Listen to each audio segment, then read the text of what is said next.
Ladies and gentlemen, welcome. Thank you guys all so much for stopping by. As always, my name is Eli, Pokemon USA. Tuesdays and Thursdays are our Q&A session days. So if you want to answer any or have any and all of your questions answered pertaining to Pokemon, today is the day for you to ask questions. You're wondering why the title of the video is similar to that of the previous. Typically, I don't have time to go through and answer everyone's comments within the previous video, and so typically this is your chance to get it answered live. So before we jump into it, as always, we do weekly giveaways. All you have to do to enter is leave a like, comment down below, and subscribe. And then lastly, to be a part of the community in any way you would like to be, we've got a ton of links down in the description below to join our Discord or check out our Patreon if we have any more slots available for the wholesale program. Now let's give a couple of shout outs to people that are here. Necro, Trinell, Senpai, Ripper, Catch 'em All, Jose, Department Store, Zard, Martin, a different Jose this time, Oseguera, hopefully I pronounced that right, or close enough, and a boss, good to see you, Roma Sheets, good to see you, Charizard King, and I think that's where we are. I think that is where we are, so thank you guys all so much for stopping by. Yeah, people heard me talking at the very beginning of the stream because I didn't have my mic muted.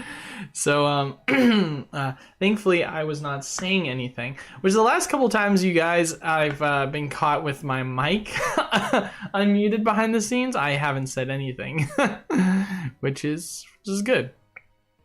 Jose says, we doing that box break or what? Yes, you're right. I was going to make an announcement about it on Monday, but I need to definitely add it. I just received the Scarlet and Violet product today, so hopefully I should get all of that shipped out by tomorrow, and then that'll allow me to do a little bit of an impromptu stream. Obviously, you know, it's not a ton of time in advance, but to be fair, I honestly don't have a ton of packs. I only have got about 300 that I'm going to be able to open, which I usually open at least half 1,000 plus, so I don't expect it to, how do I want to say this? I don't expect it to be an issue that it's more impromptu just based on the fact that I just don't have a ton. Just because, you know, allocations. But, do you guys know if first print wave is worth more? It should. I don't think so. I don't think it should matter. I want merch. I'm not the type to buy merch at all, but I want to rep Eli merch. Hey, dude, I'd be totally down just for funsies, just to kind of get a couple of merches that designs that people would really enjoy. I'm not a financial advisor. This is not financial advice with me like holding money in Pokemon product, or like I do not have a crystal ball. Just kind of like, you know, the things I say the most. Eli, do you have a percentage in mind when calculating the risk and holding long term? Holding long term, that's kind of a tough one, because it's interesting to say, because if you're talking about short term, obviously I usually just play whenever a reprint happens, but if we're talking about long term percentage, if I'm being honest, it really just comes down to how liquid I am, right? So if I see that, let's say that I have minimums, right? If I haven't, after, I want to say about, after taxes and fees, depending upon how long I held for, if I haven't yielded at least a 30 to 50% profit, depending upon the product, which is extremely important to understand, depending upon the product, I usually will not liquidate my position unless I see a better opportunity. So for example, let's say I got in an Evolving Skies booster box at 105, and let's say that it goes up to 150, right? Well, at that point, sure, if I see Charizard UPC on the market for 80 bucks and I absolutely love that opportunity, I'm not going to liquidate my Evolving Skies position, because I think Evolving Skies is rock solid in terms of long-term investing at that at that price point, and it's a really safe price point. But if I, for example, let's say got in, say, some what's a good one to kind of use as an example? Astral Radiance. Let's say I've got Astral Radiance booster boxes I got for 85 bucks a pop. They're now selling for 130. I know that after shipping and fees, I can get roughly around 30% of a return. I mean, let's just do the math here, right? So we'll say, you know, 130 times 0.85, right? That's 110. And then we're going to say, hopefully we're selling it by a case because we'd be silly otherwise. So we minus that by $10.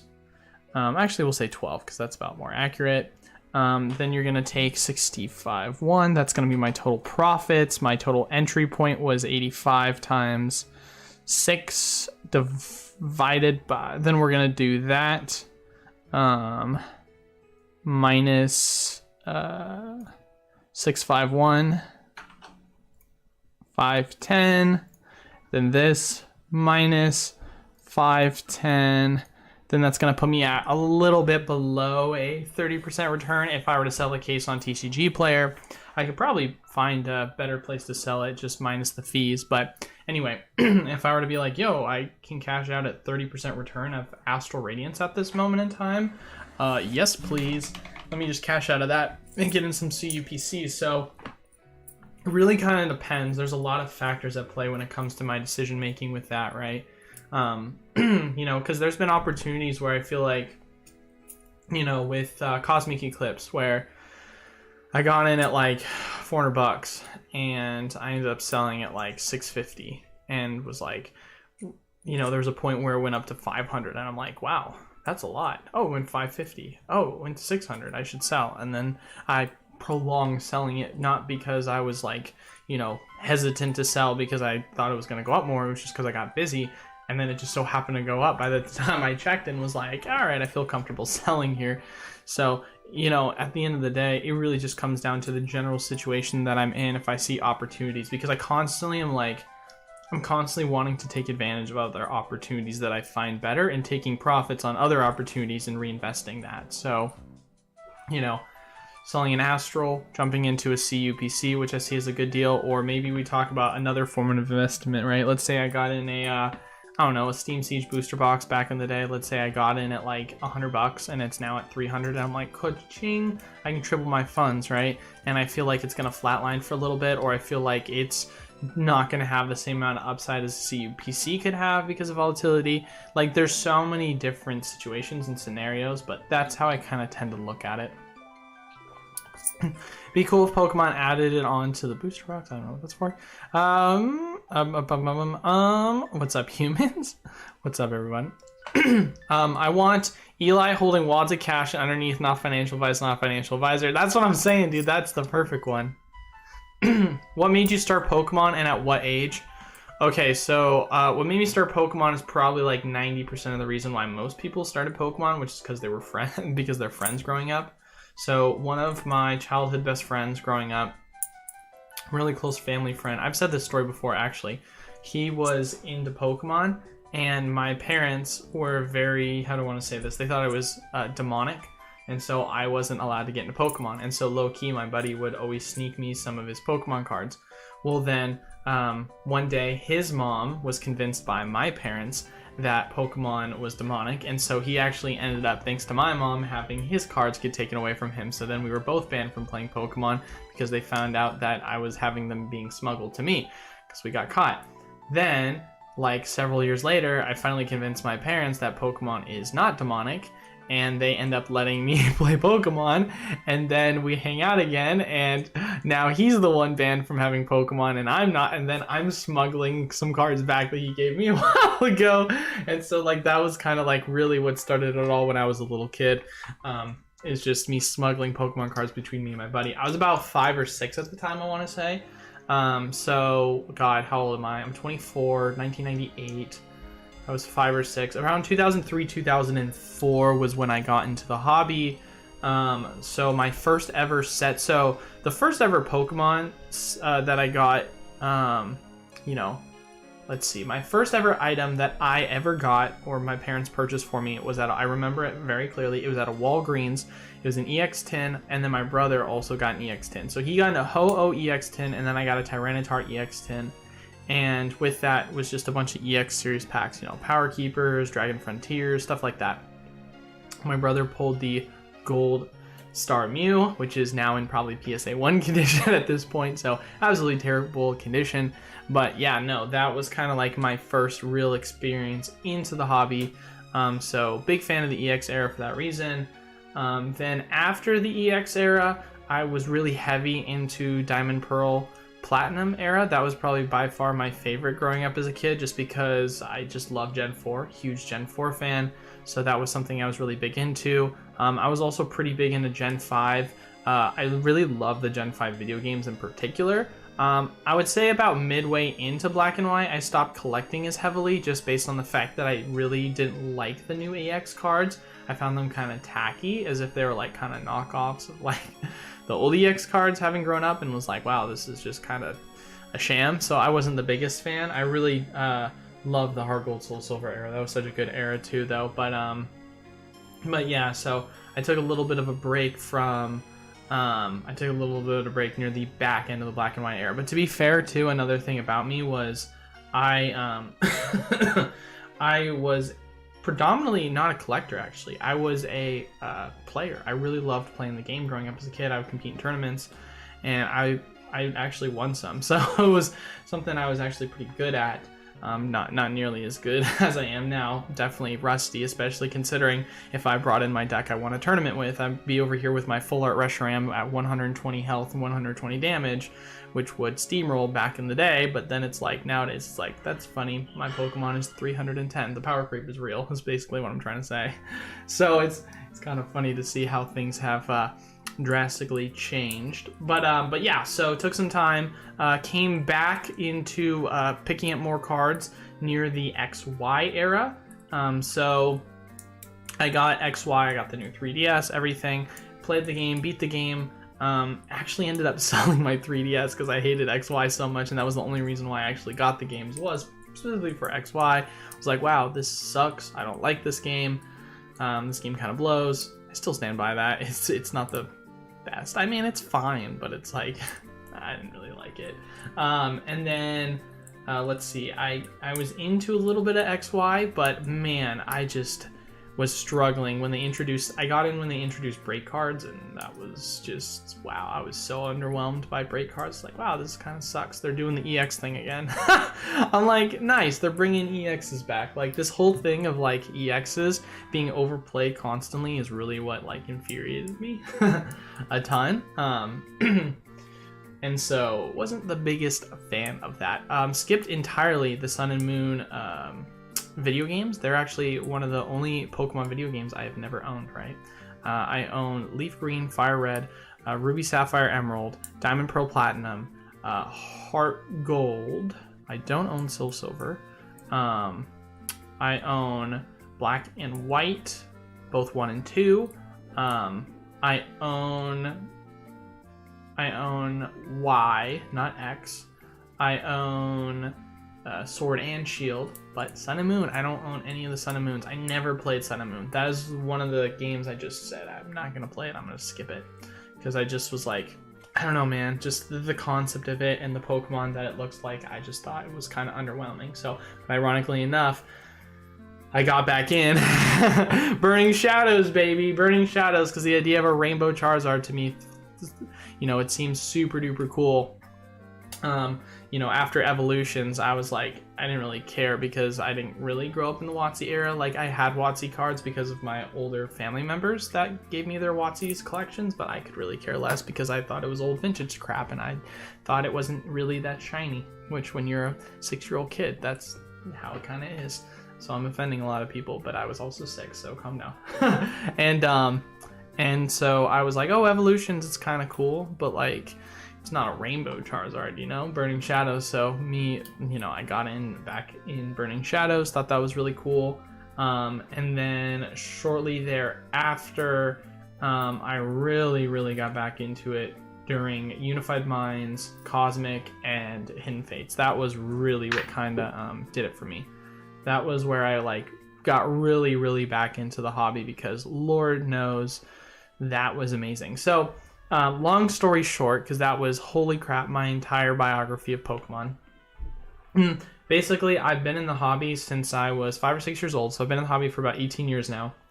And for the most part, it's been like a long, like, string of me being in the hobby, and then like a glimpse or a period of me not being in the hobby that much, and then getting back in, and then leaving, and then getting back in, and then like now here we are today. And it's not even like leaving, because it's not like how do I want to say this? It's not like I ever left the hobby, obviously, because I continuously bought the games. I still kept up with the cards. I would still always read articles on PokeBeach. Man, that PokeBeach was where I went to when I was a kid. Like, that was the place I went to when I was reading articles younger, because I cared about the competitive cards. Like, that was one of my favorite places to go and look at competitive card articles. So, you know, I was always still like following it, but I wasn't as like, you know, collecting as heavily during certain spurts of time. I just was basically following, seeing if there was anything cool worth picking up and checking out, if, you know, they ever had a specialty set, and then of course, you know, always just buying whatever the new games were. But dang, you haven't opened packs during the WotC era. No, I have not, man. I have not. Like I said before, Power Keepers and Dragon Frontiers were the youngest packs I opened growing up. So, I mean, now I've obviously opened WotC, but never growing up as a kid. But yeah, there is my story. A long one there, Charizard King, but it's a fun one. It must suck being the host because people look at you knowing everything. Are you talking to me, Martin? Howdy, what's up? It must suck being the host because people look at you as if you know everything. I assume you're probably saying that to me, Martin, but yeah, it's interesting. Like, how do I want to say this? Like, I'm obviously honored that people think that I know everything, even though I don't. And I always let people know that when it comes to my blind spots, because I don't want to be that guy that acts like they know something, because I just don't know certain things. Like, I've said this many times before, I'll keep saying it.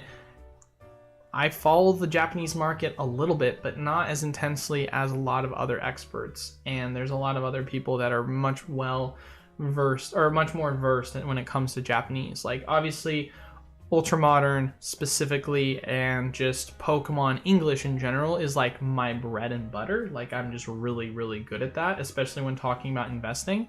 But when you start getting into the realm of Japanese investing, I just feel like I'm leading people astray if I really touch a ton on it. So yeah, it's definitely interesting. I mean, I know quite a bit, but I want people to know that I'm not afraid. Like, if there's something I don't know, I'm always going to say, hey, I don't know. Like, I'm not going to give you some BS answer, because when it comes to this channel, there's implications of investing here. And the last thing I want to do is give you some bad advice that ends up leading to you making a reckless decision that's going to hurt you financially. Like, that's not what we're about here. We're about making smart decisions rationally, and not just trying to puff your chest and act like you know everything when you're just putting on a facade, you know, or facade. What is the Steam Siege thing that is brought up so many times? Oh, Jim R, Steam Siege is a set that came out in XY era. It is arguably the worst set in the XY era, and we just make jokes about it all the time being an amazing set. We're just memeing. Have you ever been in Europe? No, I have not been to Europe, but I do actually plan on taking a trip to Europe sometime. Hopefully. I've been getting a couple of travel cards because I've been traveling so much for business, for the store, and then for just other things. And so for myself, I would really love to have the opportunity to take advantage of these travel cards with their transfer partners and do a bunch of research and trying to see what I can get an affordable flight for to go visit Europe or other parts of the world. You know, of my like kind of stops I want to check out, my top 3 places that I want to visit are Japan, Greece, and Italy. Those are my top 3 places I want to check out. Right up there as well would be Germany too. So maybe top 4. So, but I'm German, so there's a little bit of ancestry there. Japan for obvious reasons. I'm huge into history. I'm a huge history nerd, and specifically Greek mythology was something I grew up loving as a kid, so that's why that. And then Italy as well. I don't know, there's just, I feel like a refined culture there that I've always appreciated a lot. So it's another thing that I really did want to check out because of a lot of the sites and places to see, plus a lot of history once again there, seeing the, you know, going to Rome and seeing a couple of the historical monuments.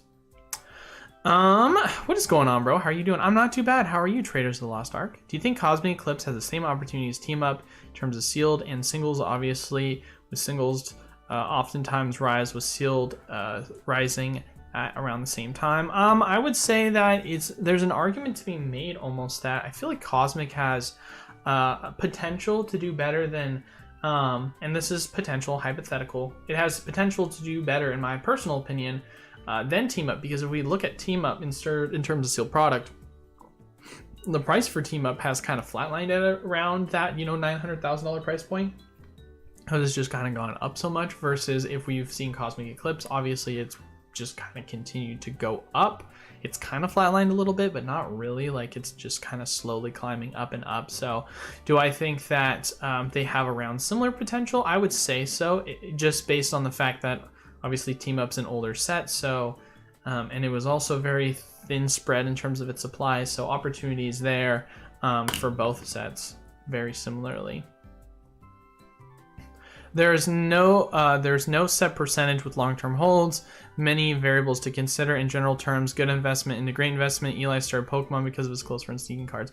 Yeah, there you go. Necro gets it. He just summarized it pretty quick. Oh my gosh. We need him to narrate. Oh gosh. I feel extremely awkward trying to condescend a live stream. Sorry to Poke Department. Hey, I have fun telling these stories, man. I got no problem people asking me the question.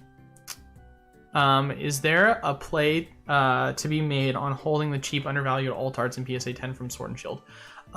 Yes, there is. Celebi is one that I've said before. I think there's an argument to be made is really undervalued. But I think if you want to talk about really good plays, Corey, I think doing flips in grading is a really good opportunity.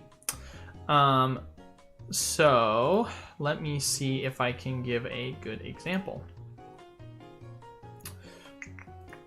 Okay, so we have, for those of you guys that don't know, where is it? Ultra Ball. So Ultra Ball, I talked about this before, and we're going to show this again. This is obviously something that we are still working on, and I'm really excited that we're working on it. But we just got done with the Silver Tempest era for like the first half of what we're trying to do. The second half of what we're trying to do with the Silver Tempest will be subcategorizing by each type of card. But anyway, I digress with that. So if you don't know what this is, I highly recommend joining the Discord, checking it out.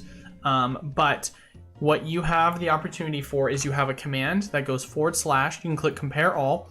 You then click a set, and then you click what you want to compare it to.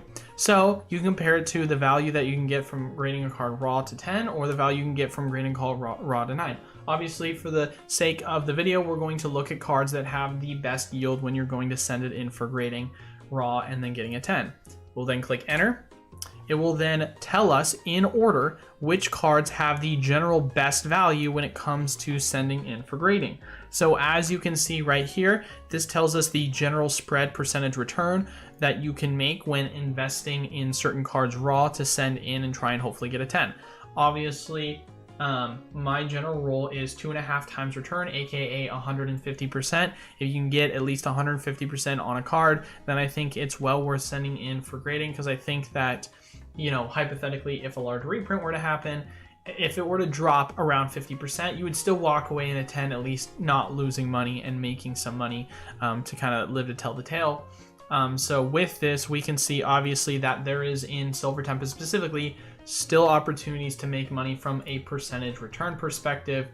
This can also be shown if we go over to Pokedata.io, and the equation we're using basically is we're just calculating the percentages, but also subtracting the grading fee, which is $15 at the moment. So that's a part of the variable on how we kind of measure the general percentage. So when people are saying, yeah, but you have to take that into consideration, obviously, it is. It is in this specific situation. But let's take a look at Silver Tempest just so you guys can see. If we go and look at the Alolan V-Star for the Vulpix, what can we kind of see with this? Loading. Take forever, will you? All right, here we are.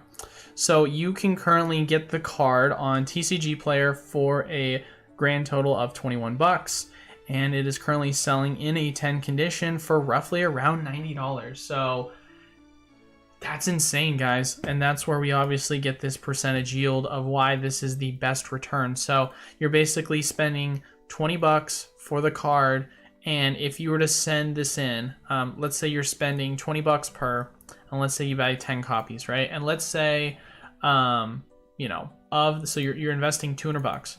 So of those copies, let's say that 7 of them hit. So 7 of them are going to basically be worth $90 each. And you're going to say to yourself that you're obviously going to be subtracting a fee from each time. So 75 times 7 makes it easier. And then you're going to obviously pay a fee if you're going to try and sell it on eBay slowly off. We'll say times 0.85 minus, we'll say it's going to cost you $4 to ship each one. So minus 28 equals 418. And then let's say that you are just able to break even, or let's say you lose $5 a pop for each one of the 9s that you obviously had. So you, they're selling for 26. Yeah, we'll say that. We'll say you lost 15 bucks. So we'll do 15 plus 45 equals, all right, so 463. 463 is how much you walked away with. You invested $200. So right there, you 100x'd your money after shipping and fees. So, I mean, if you want to talk about general percentages, right, we're going to say 463 minus 200, and then we'd say divided by 200, 1.31 is the exact percentage yield that you got. So the opportunity is really good for some of these cards in Silver Tempest. So I'm excited that we have an app that literally is, or a DApp or whatever you want to call it, Discord bot, that literally tells you what to invest in. So I think that you're going to have a better opportunity personally going through and trying to just grade these cards for 10s. But obviously there's going to be certain cards that you will be able to pick up 10 in a pretty cheap condition, one of those being the Celebi, which is one of my favorites. All right, moving this back here. All right, where are we? Listing on low volume. Would you rate Pokemon on a safe investment in comparison to standard investing? Hold on, listing on low volume. Would you rate Pokemon as a safe investment in comparison to standard investing? Yes, I would say so, depending upon what you're investing in, obviously. I mean, you have to, okay, well, actually, let me back up. The answer to that is yes and no. I think that if you're standard investing in ultra-modern product and you're getting in at close to wholesale, how do I want to say this? I think if you're smart, Pokemon investing can be one of the safest investments. But if you're dumb, it could be one of the riskiest investments. And here's what I mean by this. We all know that wholesale prices are $95 or $96 for Scarlet and Violet product, right? Or previously it was around $86 for the previous wholesale. If you saw a booster box being sold at around $75, $80, $85, $90, we all know that it was around wholesale. And so if you were going to see a price correction, it was more than likely only going to be for around 5 to 10%, right? With that being said, we know that that's your more or less floor.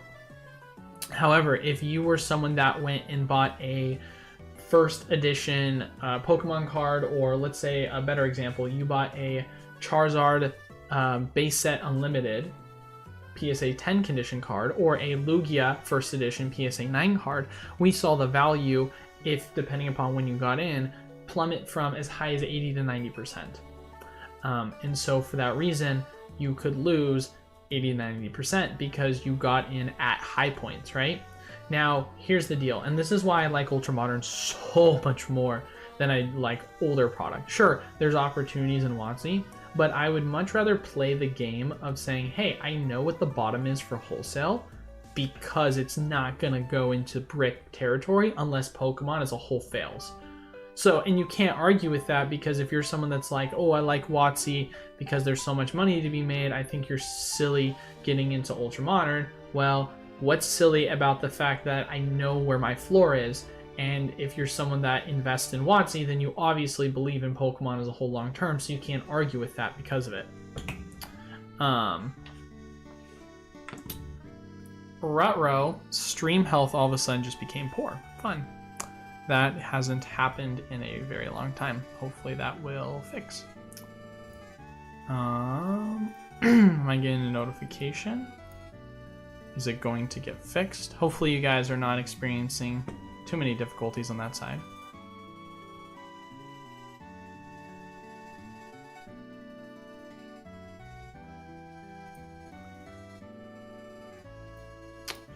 Concurrent viewers. Wow, my concurring viewer amount just absolutely skyrocketed. Hopefully you guys are not experiencing too bad of buffering. It shows on my side that it's on, but I'm gonna wait from what people are saying in the chat before I continue.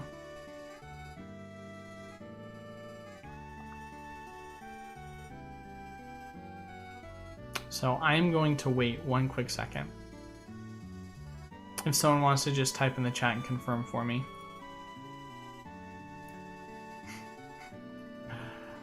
I can't tell if people aren't typing in the chat because people are lagging out, or if because no one's just typing. Because it says we have quite a bit of people here. Everything's good on your end? Okay, cool. We'll keep going then. Cool. Good to know. Good on everyone else's end. Whew. We're chilling. But anyway, going back to my point that I made. Okay, so the point that I was making with that, obviously, is when it comes to Pokemon investing, you could be someone that invests near the bottom, and it's easier to make those predictions with Ultramodern, in my personal opinion, or you could be someone that invests in the top. You can still do that with Ultramodern, right? You could still be someone that went and bought Evolving Skies at $400, and hypothetically speaking, it could get a reprint tomorrow, and then all of a sudden crashes 50%. Like, it's totally possible for you to screw the pooch on that. But I think it's a lot easier to make that investment near the bottom, knowing where we are with Wholesale, and not trying to jump into it. And I think that there's a difference between being a collector and an investor. If you're going to be a collector, obviously, then you can take those higher position points because you're not looking at it from a, oh, I'm only here to make money perspective. You're looking at it from what's the price point that I can get in at the best. And if it so happens to get a reprint before it goes out of rotation, then that's okay, because at the end of the day, then I'm still collecting. It's not going to change things. But if you're someone that goes heavily in and buys multiple positions in an item, because you just are thinking this is going to be a good long-term pickup, and then you over-leverage yourself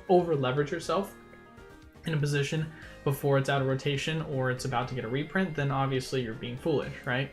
So that's kind of my general opinion on that. When I look at a stock, when I look at a crypto, sure, I can use history and I can use charts to make predictions on where the bottom's going to be, but it's not black and white. That's the thing that's different. Is sure, I can say, hey, I think based on the history of crypto, I think Bitcoin's going to go to as low as here, but there's been times where it's gone lower than anticipated. Same thing goes with stocks. With with Pokemon, I don't have to think. I just know, because I'm never going to see a $50 booster box, because I don't think it's ever happened in the history of Pokemon. So history would be made, or Pokemon would be getting crushed. You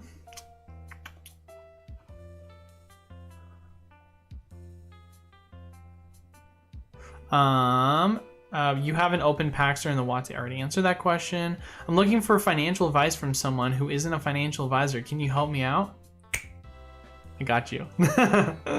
Will Scarlet and Violet Booster Box be available for purchase for all after the program initial release for the wholesale? So Connor, it really just comes down to what's going on with distro. If distro has product available, then yes, you guys will have the opportunity. If they don't, then sadly not. Obviously, we've recently had some Crown Zenith product become available for people to purchase, so we know that there is opportunities that are possible to occur, but I don't know how that's going to look with Scarlet and Violet. That's kind of why I went and announced the new Patreon exclusive mystery packs yesterday, which I'm not going to lie to you, I am surprised did not sell out, because the Patreon mystery packs, for those of you guys that are listening that are part of the Patreon program and haven't picked one up, your odds of making your money back or better is 70%. So to kind of give those who are not a part of the program an understanding, just in case this is something that's going to blow your mind. So with product shortages going on, I thought it would be fun to kind of, how do I want to say this? Offer an alternative way for people to buy Pokemon product, such as a mystery pack. So I am charging them $100 is what the mystery pack is worth, and you're guaranteed at least a silver or better. Golds are 1 in 4, and silvers are always going to be guaranteed.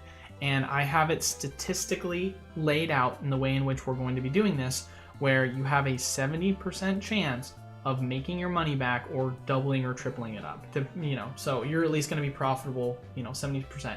So if you're saying, limited 2 per customer, you buy 2, odds are you're probably going to be making money. Now you're wondering, Eli, how do you make it so that it's this good of an odd for people to do it? Well, it's quite simple. I'm losing money for this. So I look at this as more of a way of, hey guys, I want to thank you all for being, supportive of the program. I want to thank you guys all so much, obviously, for being in the program. Here's basically, vintage packs at a massively discounted rate, right? And on top of that too, to also spice it up even more so, each of these packs not only includes silver or gold, but each of them is also going to include either Evolving or Brilliant, or both. It's also always going to include a specialty ETB set, so that could be Crown Zenith, that could be Celebrations, that could be Champion's Path, etc., etc. And then lastly as well, there's going to be 5 golden tickets that are randomly going to be placed, and each one is going to be redeemable in the future for another mystery, Patreon exclusive mystery pack when we do end up releasing some more of those, because I do like this idea, or I like this concept. I think it's fun, and for me, obviously, although I'm losing money for it, I look at it as a fun way to really just have you guys at least get some value out of it, even if you're saying, product is scarce right now, I want to buy something, and this is an opportunity for people to do that. Or if you're already buying a ton because you're able to still find tons of value, but people don't pay attention, then for you this is just another additive bonus. But yeah, so that's kind of where we are in terms of product at this moment in time, which is why we'll see where the future lies. We'll see what the future lies for supply. We hope for reprints, but who knows.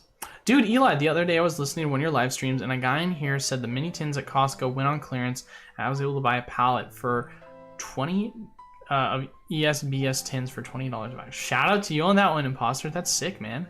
What happened to Hawaii? You still going? Oh yeah, of course, Jose. I'm still going to Hawaii. I'm going to Hawaii in September. But that's for my honeymoon. That's completely different, and for the wedding. Okay, then what makes a set good or bad to you? Well, are you talking about from an investment perspective or a collectability perspective? I'm new to grading cards. Recently learned about black labels. All cards graded 9.5 and below, do they still make more money than more money like the 10? I mean, you can get value out of a 9.10 in Beckett. Obviously, it's going to hold more value on average, right? It's not in 100% cases than a 9 in PSA condition. And then a 10 Beckett versus a 10 PSA also, on average is going to hold more value. But that just comes down to general demand and scarcity. So that's what I would say. I went to Italy in September. It was amazing. Babes everywhere. I'll make sure to let my fiance know. She'd appreciate that there's babes everywhere. What's up, Catchem? Good to see you, brother. From your experience in the past, will SV Base get another print that will be available in the wholesale program? Hard to say, man. That's a crystal ball question, if I'm being honest. I think you got to do flips on Ultra Modern. People are focused less on history and more on what's new. I don't know if cards will go up with age like they used to. Oh, 100%. Cards will definitely go up with age, but that is just purely based off of demand, right? Obviously, supply is always going to be indicative of demand when it comes to singles, because this is inflationary. This is not deflationary like sealed product. But as long as the demand is there, I mean, the price will go up. But the thing is if the demand isn't there for these specific singles, then yeah, obviously that won't happen. So there's definitely an argument to be made it could, however, not go up as fast because people are obviously taking care of their cards better. But even then, man, I feel like that's just such a weak argument because depending upon the cards themselves, right, characters are always going to be popular. And regardless of whether people are keeping them in good condition more often or not, if the demand's there, the demand's there. What's up, Christian, brother? Good to see you. Simone says, come in Italy. Are you, do you live in Italy? Narwhal. I've been thinking about because watching him. Oh, everyone's talking about the live stream with Pokenomics. Yeah, I watched that with him and Alex and a couple other people who I can't remember because I didn't know who they were. CJCE, Eli, any suggestions on what product people for Evolving Skies, including pack selection? So I made a video on it. If you want to go back, CJ, you can watch that video. I posted it like a couple weeks ago. It was talking about the best Evolving Skies product to open. One thing I will say though, for the specific tins of V-Strikers, know where you're getting them from. Walmart, to my knowledge, is going to have Evolving. However, Target is all Brilliant. Costco, if I'm correct, is also Evolving. So it's very important you know where you're getting it from for that specific one. How do you tell which is which other than the store you're buying it from? I couldn't tell you because in the program I got a bunch of tins that I sold off to people, and some people got Evolving, some people got Brilliant. And I know that because I opened some myself and to confirm if there was Evolving and if there was Brilliant, and there was a mix. And I was like, this is awesome. So people are playing Russian roulette on which one they're gonna get. It's like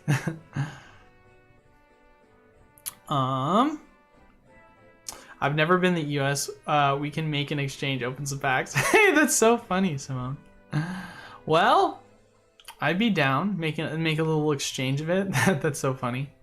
What are the best sets from Sword and Shield other than Evolving Skies in terms of investing?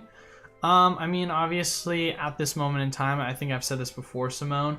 Right now, I'm not a big fan of investing in most things other than the Charizard UPC if you can still get it for a good price. But outside of that, I was a huge fan for a while of Silver Tempest. I'm still a fan, obviously, but I just think that, you know, I'm not buying it at these prices. That's all I can say.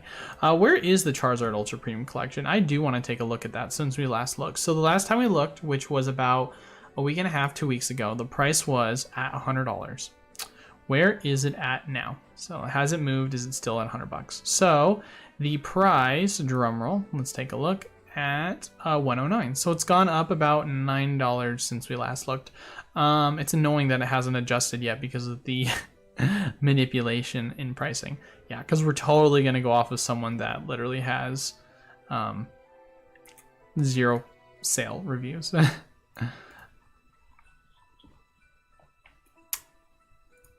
am I? All right. I bought Palkia V Altar from Astral Radiance for $30. Is it a good buy? Or that's not $30. That's 30 euros, I think is what that symbol is. I don't think that's definitely not the pound sign. That's definitely euros. I think. You bought V Altar for £30. That sounds about right from what I remember market being. Let's take a look and see for Astral. I think it's around the $50 price in US, and if I'm correct, that's ooh, wow. Whew. Holy moly, ladies and gentlemen.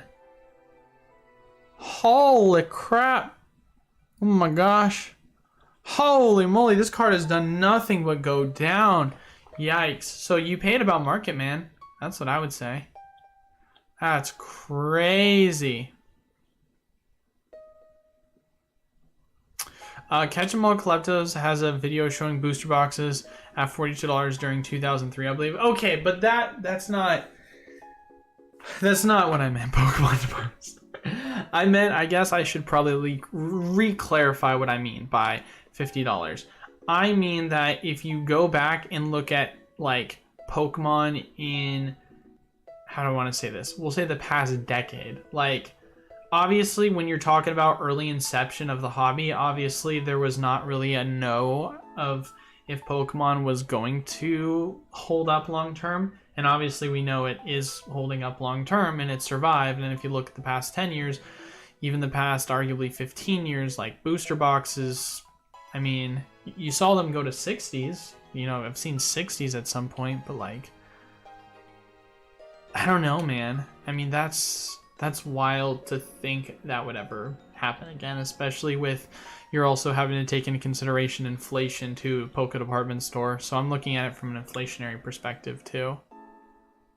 Do you think Galar Birds tins are a solid pick? I mean, it's Crown Zenith. I don't see why not. I like them. It's if you can get it for the right price, obviously.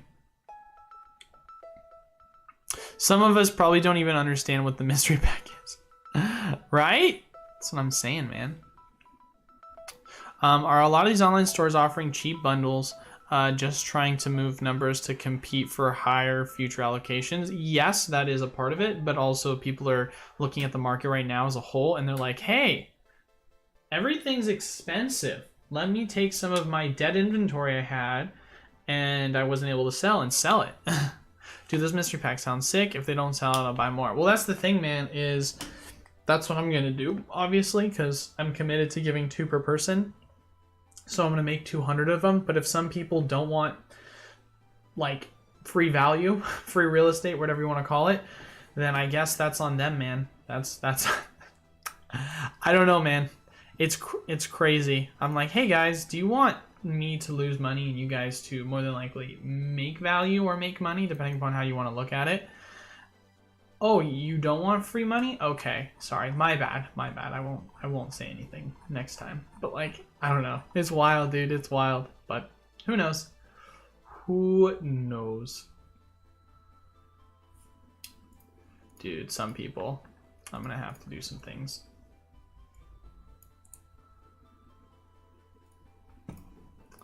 All right, where are we? Next question. Eli, a guy in the Pokemon Ox Discord is saying that Brilliant Stars and Astral Radiance booster boxes are getting a reprint. Can you confirm? I don't know about a reprint. I don't know who that person is, but I don't know about a reprint. I know that, to my knowledge, one of my distributors did message me saying that they found some old back supply of Brilliant Stars and Astral Radiance product, but it's definitely not a reprint amount. It was a very small amount. Like, I got 2 cases of Astral Radiance booster boxes. Like, woo, yay, reprint. Like, no, that's not a reprint. And I would be interested to see if that individual is specifically saying that because they heard that information from multiple distributors or just one specific distributor or what. So we'll see. We will see, man. We will see. I hope I'm wrong. I hope there's going to be more than just the 2 cases of Astral, but I doubt it. I doubt it.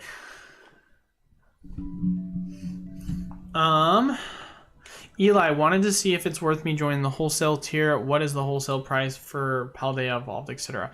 So, Timo, oopsie. As it stands, the wholesale tier is currently sold out. However, obviously, when it opens up, you know, I would definitely check that quite frequently. Wholesale pricing for Scarlet and Violet is roughly around $95.50 or $95, depending upon which distro you're getting it from. Another distro is doing it $96, but I sell it to most people for $95.50 because that's the average. Hi, I bought a sealed case of Scarlet and Violet booster boxes at $134. Was that a good purchase, and how long do you think it'll take to get to 200 boxes sell? If I am being completely honest, Blazer OP, I hate that price. I think that's not a good price. I hate to say that to you, but I just think that's way overpriced. Because I don't know where you live, but if I'm correct right now, for a Scarlet and Violet booster box, I can literally go pick it up on TCG Player, which usually overprices things. I can go pick that up right now for $128. There's still some sites that are selling it for $110, $115 if I'm correct. So $134, you're paying above what's the already overinflated prices. So that's kind of the situation. If I'm being honest, I'm sorry. Now, answer, do I know if it's going to go to $200 a box or when? I don't have a crystal ball. It's hard for me to say when that's going to happen. Really comes down to obviously a lot of factors that it's just not worth going into at this point because I don't think it's realistic for a while.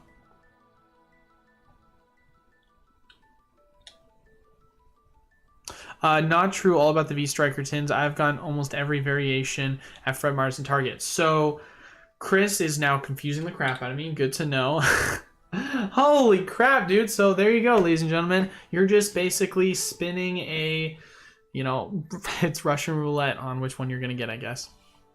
I'm flush with UPC, trying to rebuild my booster box collection to its former glory this year. For every case I get, I'm keeping 2 booster boxes, selling for $150, going to be light. Let's go, baby. I like that. Sell 4, keep 2. Might have to do that. Pre-order 2 mystery packs. Really excited to what they bring. I'm excited too, man. I am excited as well. Especially if you're someone that's been a part of our mystery packs before, you guys know the value that this comes with. And this is even bigger than that, obviously. About the new rarity format that's like double rarity, ultra rare, or illustration. Is Scarlet and Violet, what do you think about this on how it will influence the market price? Nah. I mean, it's just a new rarity format. That's it. I mean, I don't think it's really going to change much other than just the symbols themselves, if I'm being honest. In most cases,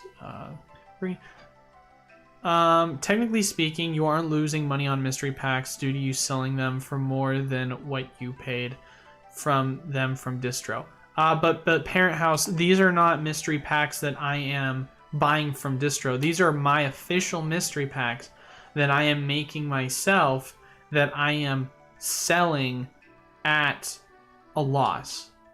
Like, I'm literally losing money on this because I am not getting XY era, Black and White era, Diamond and Pearl era, WotC era product from distro. That's not a thing. I'm getting that from the secondary market at the cheapest price I can get it for, and then obviously adding that into the mystery packs.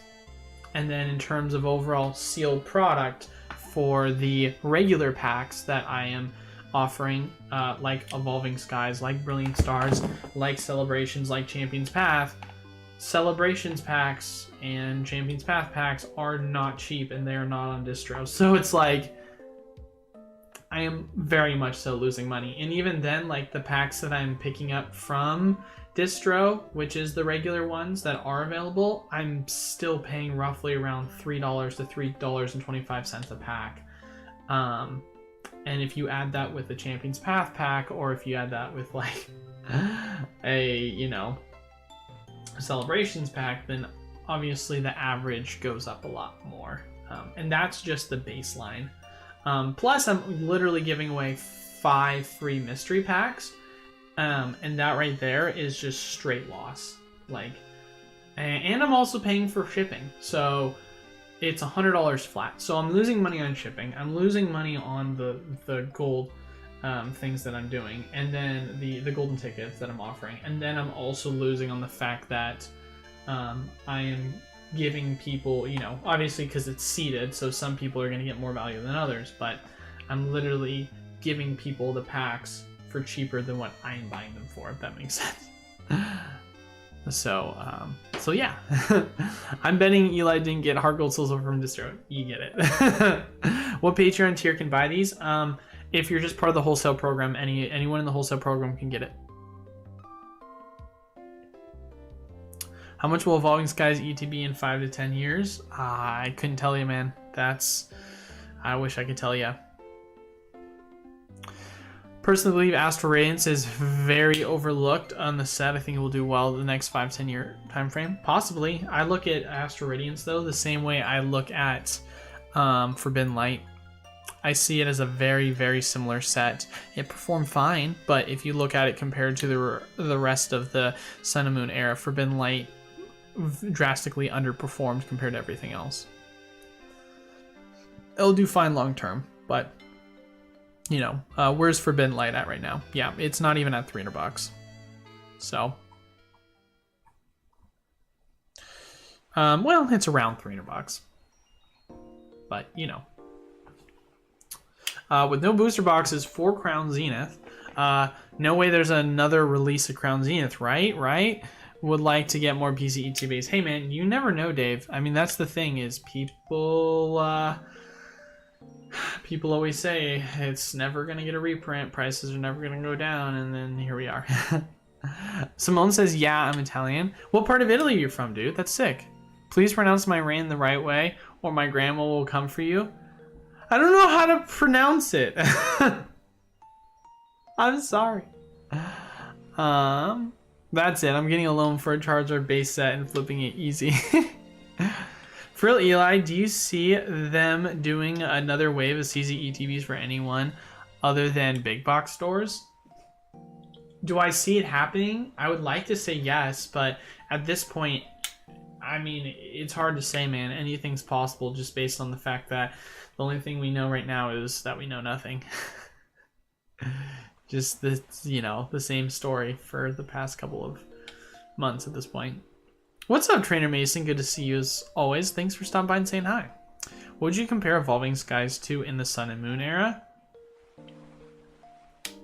You can't really compare it. You can't really compare it at all. I guess, are you saying comparing it as a set, or are you comparing it from a height perspective? Like, what are you comparing it to, right? Average player, good to see you, brother. What are we talking about? We're all over the place, man. We're talking about a lot of different things, but yeah, I don't know. There isn't really one thing that we're specifically talking about.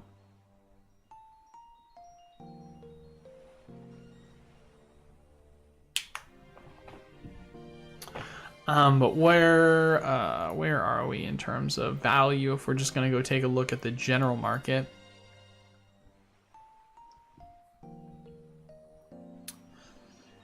Yeah, I mean, Evolving Skies, where's Evolving Skies right now? Has it flatlined to 400? Is it still at 400? Where are we at? Okay, so $3.99, $15 shipped. Where's the lowest, just pure ship? $420. People are still able to kind of pick it up around that, what it looks like, but it's hard to know what's legit and what's not. You know?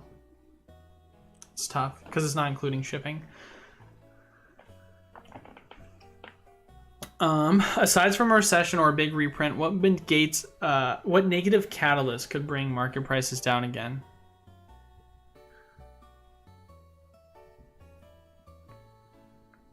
People just stop caring about Pokemon. Pokemon pulls a WotC. Pokemon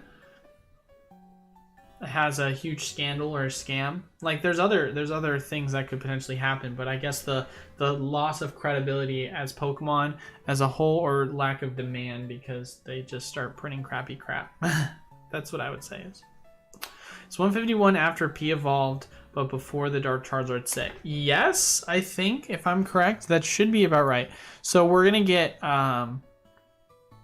we are going to get Poke Beach. So we'll take a look. So if I'm correct, so we're gonna get it on the 9th. On the 9th is when we're going to be getting the evolved, Paldea evolved. Just confirming. Yep, June 9th is when Paldea evolved is gonna be coming out. And then to my knowledge, it's gonna be sometime in July we're gonna get 151. I could be wrong about that. So Ruler of the Dark Flames, when is this?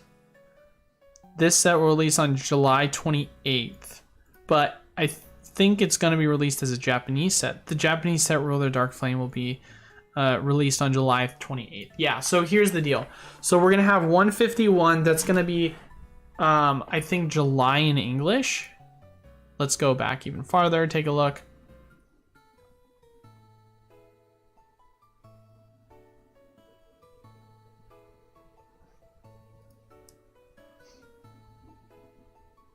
But hold on one second. We'll take a look here.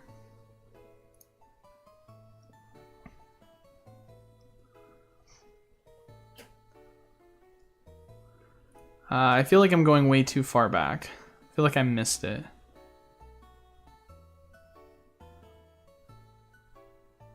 Did I miss it? What's going on here?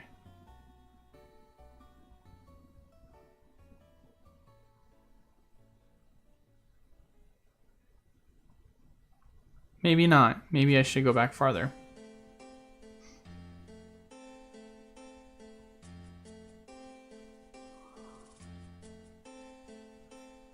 Okay, so we know this, so will it give us a time frame? There we go. Okay, so according to distro listing, June 16th will be this. June 16th we'll see the release of the new Japanese set. So it's gonna be released in June. And July 7th is when the EX deck will release. So I'm gonna say that.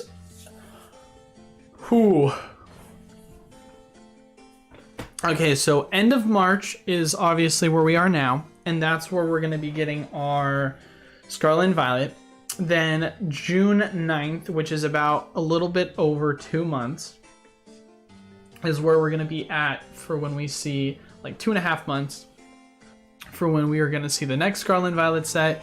So we say from there, we're going to get 151, which that comes out in July.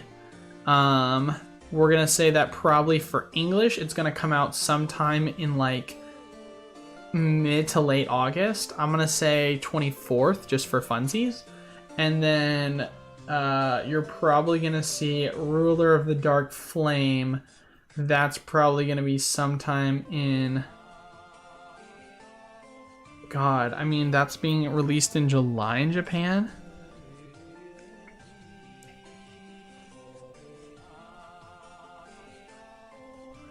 I don't know. I mean, because if you're saying June, July, August, 151, September, October, it would have me to believe it would be in October. That's what makes the most sense. But I could be completely wrong. I don't know, man. That's what I'm thinking.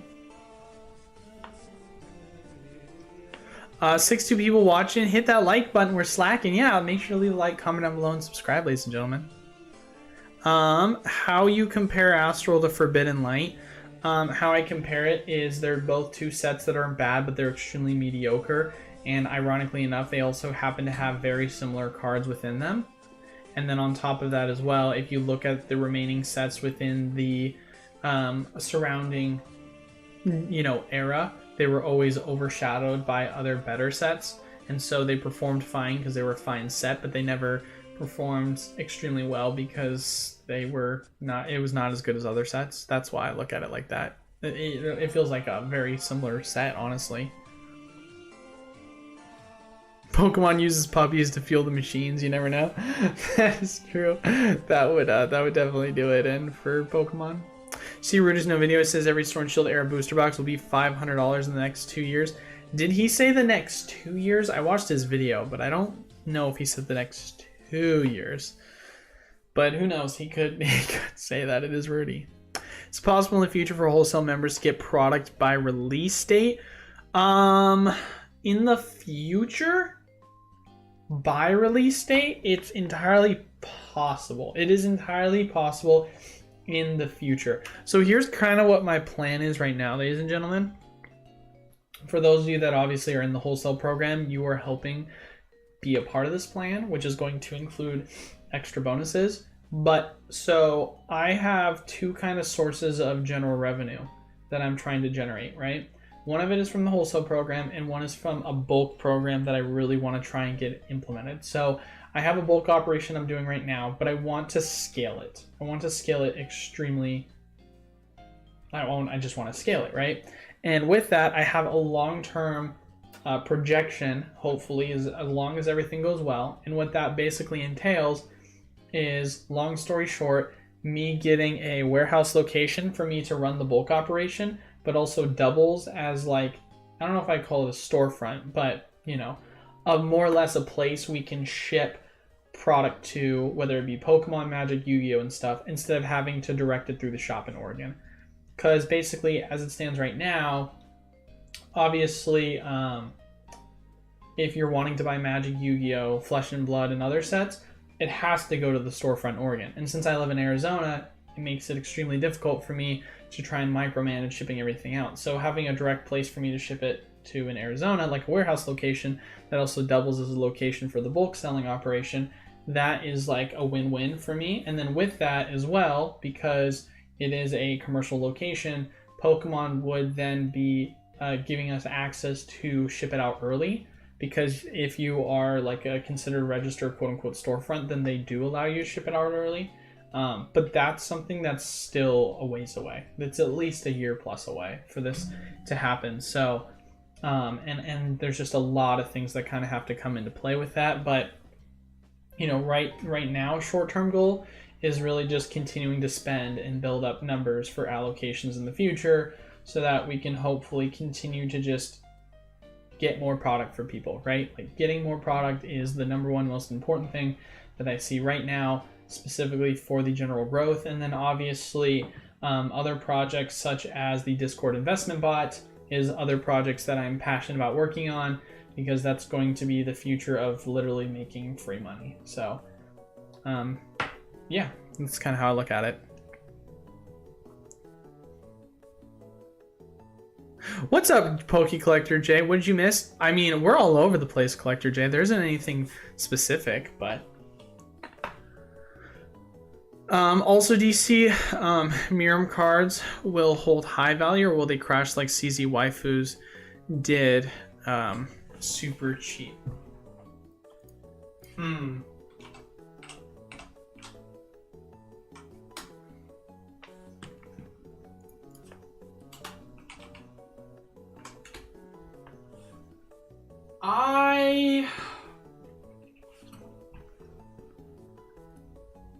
I gotta assume, man, that it's gonna do well, right? I mean, you gotta assume. I mean, the waifu boom is still here, right? Waifu cards are still more prevalent than ever. So Miriam just seems like the next waifu. She seems like the next Marnie. I would say that there's a real possibility it could do well, of course. Kind of like Marnie does. Wouldn't surprise me if we did a Miriam milk collection at some point. That also kind of rolls off the tongue well.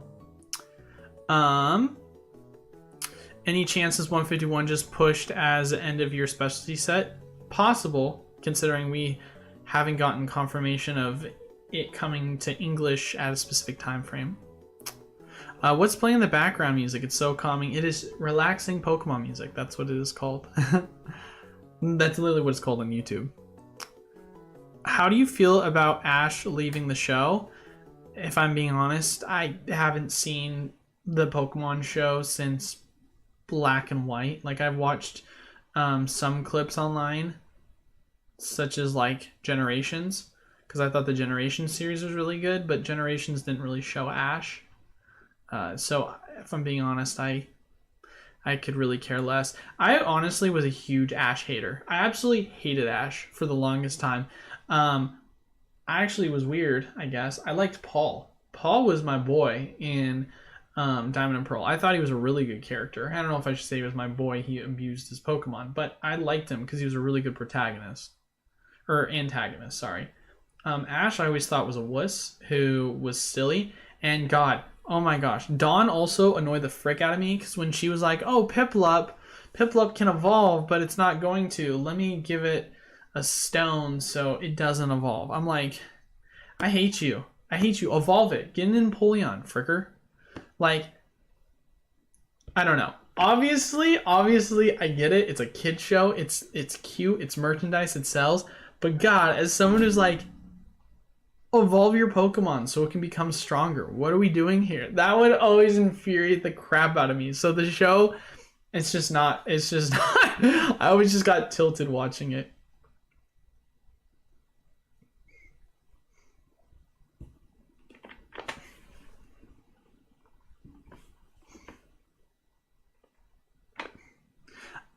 Because it's probably much harder to pull, if I were to guess, Alan, in Japan than it is in English. Blazer says Rudy said 2 to 3 years. Who knows, man? You could be right, it could be wrong. If, hypothetically, we didn't get any more reprints from the Sword and Shield era, I think it's possible. But 500 in the next 3? That seems quick. Maybe in the next 5. But who knows, man? It really just comes down to the demand and a lot of other factors.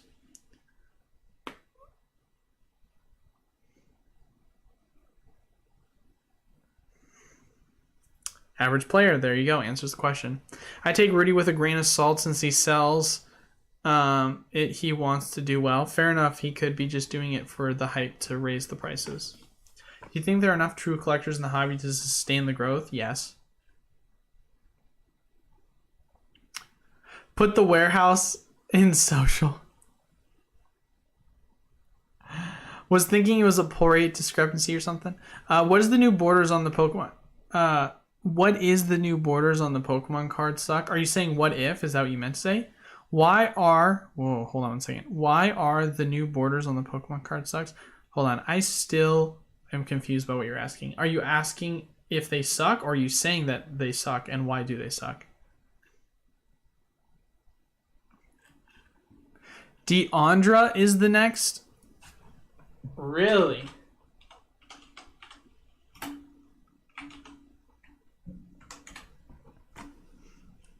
Oh, that's hilarious. I could see it. I mean, if in terms of vibes, I can definitely see it. I mean, waifus are waifus, man. We'll see. Hey Eli, thoughts on modern Japanese pricing? Is this the new normal or temporary price jump? I think that I don't know, man. I think I honestly don't know. I don't know the Japanese market well enough to give an opinion on that, if I'm being honest. Silver borders over yellow is yellow borders. What's up, fam? Happy Tuesday. Average player says temporary. I think Ash leaving the show is like Mickey Mouse leaving Disneyland. That is that is what? Wow, that is a strong statement. Nah, Ash needed to go. I know, Ash just annoyed the crap out of me, if I'm being honest. His decision making in the show is probably what irked me. Like, have you guys ever seen that spoof a video of where, I mean, Ash didn't even get the badge from Brock. Literally, he had to give it to him. Like, the guy's an absolute wuss. Like, he didn't beat gyms. And he would lose repeatedly. Like, finally, obviously, progressively throughout this series, he, like, after 10 plus years, like, he finally became the champion. But Jesus loves me. His decision-making leading up to that was just tilting. Also, God, I'm such a prima donna. I'm so annoying. I'm so sorry, guys. Also, there were moments in the shows that were infuriating because I remember there's an episode I watched where his Monferno evolved into Infernape and it was fighting against a Staraptor and it used close combat against Staraptor, and Staraptor is a normal and a flying type. And they're like, it's super effective. And I'm like, no, it's not. It literally nulls it because it's also a flying, and flying is, you know, or fighting is not very effective against flying. Flying's super effective against fighting. And just because it's a normal doesn't mean it's super effective. And I was like, tilted. I remember being tilted as a kid. I'm like over here, like 9-year-old little Eli, what the frick? We're getting robbed. Or however old I was, 10. What's up, Tom? Good to see you as always, brother.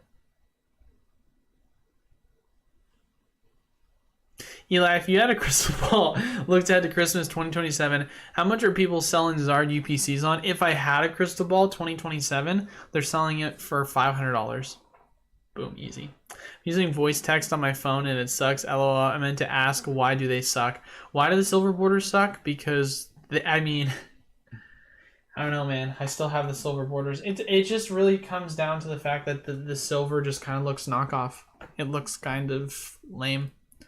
I'm just not the biggest fan of the silver borders. It doesn't look, it's not shiny, it's kind of boring. It's like more of a grayish than a silvering. Like there's a hint of silver, but I agree, Tom. He should have won way earlier. I opened a booster bundle case, pulled 5 SARs, the Miriam, the Miradon. Oh my gosh, dude. That's insane. Shout out to you on that one, Tactical. Fair enough, Tom. I just like, go Charizard, take out the Blastoise with Seismic Talk. Pichu sitting on the shoulder, really. Dude, you get it. You get it. I have 60 Charizard UPCs I got from a seller for $72 a box. The catch of the boxes are damaged or rip on the seals. Should I break them down or hold them? So it just so happens, Jacobi, that all 60 of your UPCs are all 60? All 60. All 60 are damaged? According to anime directors, Ash's departure from Pokemon will only be temporary, meaning that Ash will return at some point. Boo. Boo. Get rid of him. Move someone else. Comes back with a level 1000 Pokemon. I don't know. I thought Ash was lame. Call me weird. Call me weird, man. I'm not an Ash fan. personally, I liked the antagonist more in most of the shows he was in.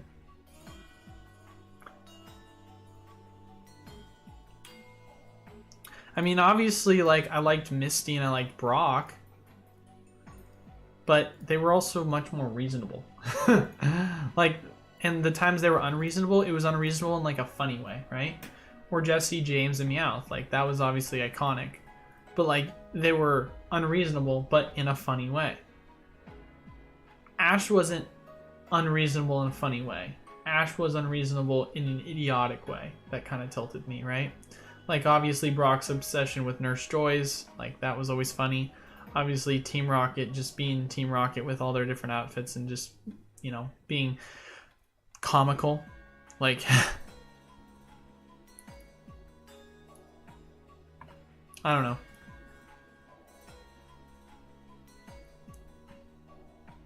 Sus? Pokemart, sus. Sus. Back in my day, everyone hated Ash. Wait, what did I say? What did I say that was sus? All 6-tier damage, and it was a wholesale deal because they didn't want to give them to stores. Damage during shipping to distributors.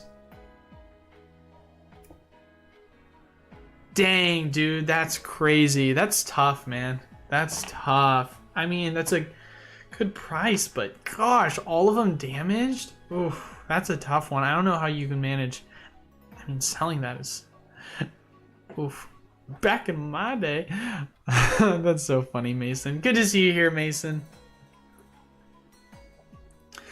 I think there's serious opportunities on single booster packs. If you're looking at Guardians Rising, Steam Siege, and other similar sets, they are climbing. Yeah, I made a video on it not that long ago. Brock was the OG simp indeed, Poke Collector, but it was funny. He was the OG simp in a funny way.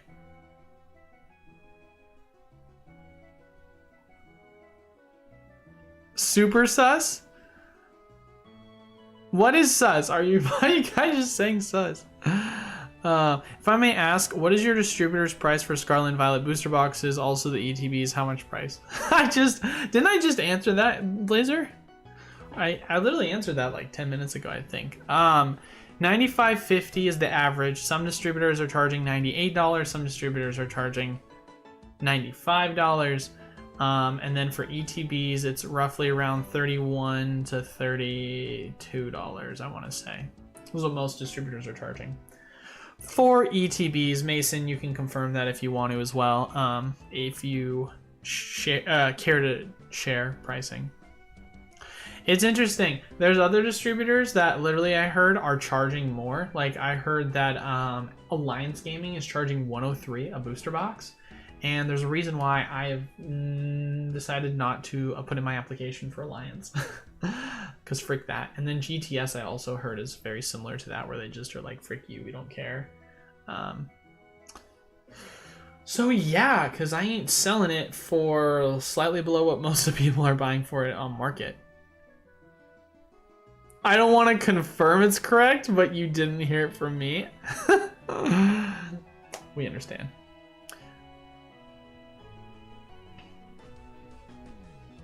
Are there other sets for individual booster packs you think are worth picking it up? For individual booster packs? Not that I can really say at this moment in time. I used to be pretty high on picking up the individual packs for Cosmic a while ago, but not really, man.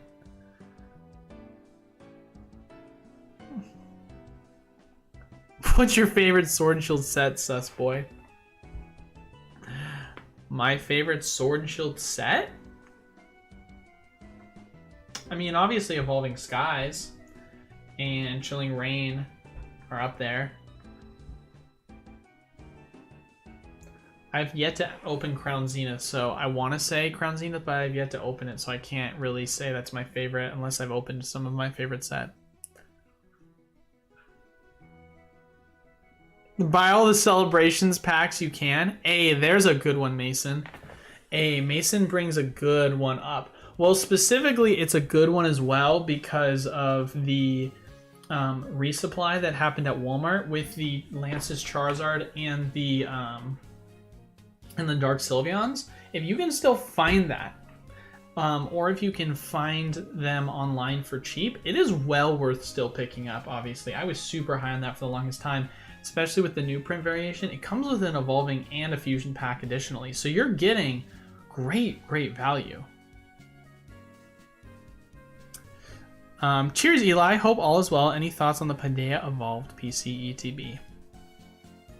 I am honestly, Patrick, a little hesitant on giving my personal opinion on PC ETVs with the new price increase yet until I see how the market reacts. I want to wait. I kind of want to wait with that.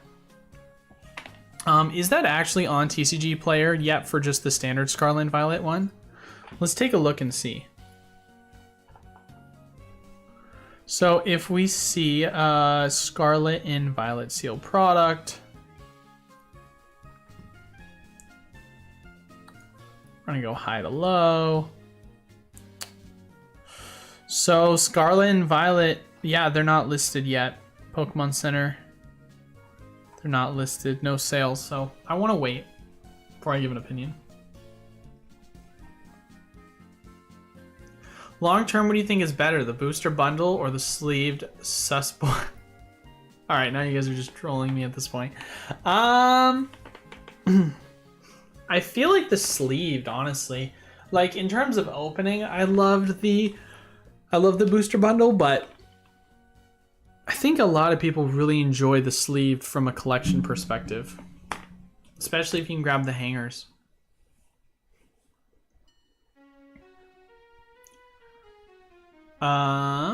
Celebration UPC investment potential long term. I think it's overrated. I think it's a good item, obviously, which is why it's worth as much as it is, but I mean, it's also an item that is already worth 400 bucks. Do you think it's going to go $1,000 in the next 5-10 years? It's possible. I don't think it's probable because I don't think a lot of people are going and spending $1,000 on a Charizard Ultra or on a Celebration Ultra Premium Collection. That sounds like an insane amount of money for an item that's already extremely expensive. So I'd much rather put my money elsewhere. It won't do bad. I'm not saying it's going to do bad, but personal goal for collecting, I want to own every level X in a PSA 10. And I want to own every card in a reverse holo or a holographic form in Diamond and Pearl in a PSA 10 condition. Yep. So if it is a reverse holo card in Diamond and Pearl, I want a 10. That is my long-term goal. Celebration packs will be $8+ by Christmas. I mean, celebrations packs are... How much are celebrations packs right now, actually? Let's take a look. Nope, that's Classic Collection. Standard.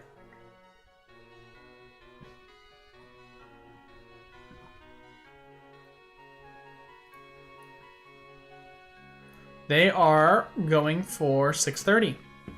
Yeah, $8 is very realistic. I mean, look at this chart. It's just up.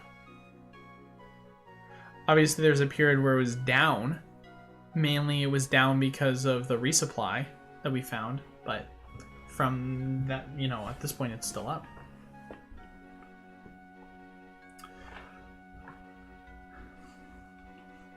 I agree with that, Necro. It does have really good art design for the Paldea Evolved PC ETB. I do enjoy that. Pokemon Center ETBs have no benefits these days, but probably still will stonk. Oh, it's so hard, Mason. It's so hard because when I look at the obvious specialty ETBs, like Crown Zenith, that felt like a no-brainer. Value. But when you look and see the new Scarlet and Violet ones and you're saying they're going to cost more and sure you get like an additional pack with a couple of promos, that doesn't really excite me, right? It just doesn't. So yeah, it's like technically it more or less does provide additional value, but the value is so lackluster. It's not. Yeah, there's no real enjoyment of it. It could. Yeah, I don't know, man. It's hard. It's hard. And that's why I kind of want to just take a step back with these and just see what the market's going to do with them, because I feel like I don't know, honestly, and I am not afraid to say that. Hey, I'm a new member. Is this your full job? Just curious. I want to be a Pokemon seller full time. I'm 15 right now and have much drive to become successful. I come from the Netherlands, so don't judge. My English is bad. Hey, no worries, Ray. I love that. Hey, we've got a lot of people from all over the world that are a part of this stream, so don't worry about it. This is my full-time job. Yep. So I moved to Arizona and was going to get a part-time job and then said, frick it, I'm going to have to figure out how to make this my full-time job by making enough money. And I did. I did do that. So praise the Lord. I am here where I am and I am blessed. So at 15 right now, I am 24. I started my business when I was just turning 22. Literally 2 days after my birthday is when I opened official release. So, I mean, it's very realistic. I mean, the one thing I would say about the wholesale program is obviously supply has started to get scarce, but there is a large amount of people that are in the program that specifically spend a ton of money and are like, hey, if this becomes consistent, I will quit my job and make this a full-time gig. Or there are some people that make this a serious side hustle with the program. So it's like there's a ton of opportunity that people have in terms of being able to make a living out of this. And what's great for myself too is a lot of you guys that are in the program are like making money in creative ways, and I'm stealing your ideas because you guys are like, hey Eli, did you know that this can sell for this if you do this? And I'm like, it can? And he's like, yeah, look out, good looks. And I'm like, good looks, thank you, I appreciate that. I will take your advice and I will make money doing that. So it's crazy to see the amount of ways you can make money. You just have to be creative. That's the thing, man. In each person, and that's what I love about this hobby, each person has their own way of making money. Some people it's from grading, some people it's from holding sealed, some people it's from cracking sealed, some people it's from picking up certain undervalued items, some people, like, there's so many different ways to make money in this hobby, which is awesome. And so like at 15, man, all it takes realistically is just a couple $100 to get started and really learn to flip or really learn to pick up good investments. Like the money potential that you could have if you're smart, especially starting at 15. I love that. I love that you're 15 years old and you're getting started young. Because I honestly, I really wish that for a lot of younger kids, that they would focus on looking at the opportunities ahead of them like this than being on social media and trying to buy someone's program on how to get a Lamborghini. Because I swear to God, man,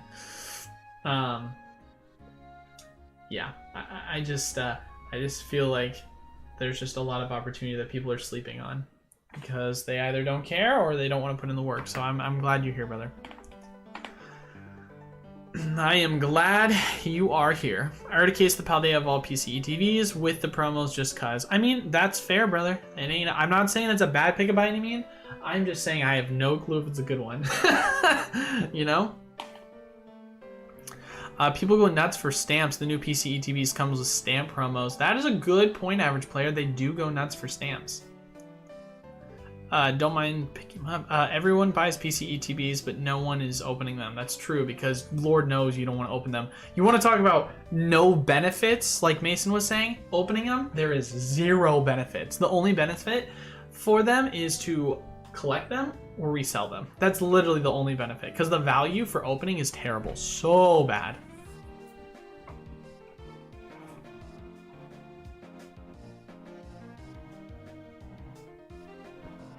Not exactly, Tom. You'd be surprised the amount of people that spend money.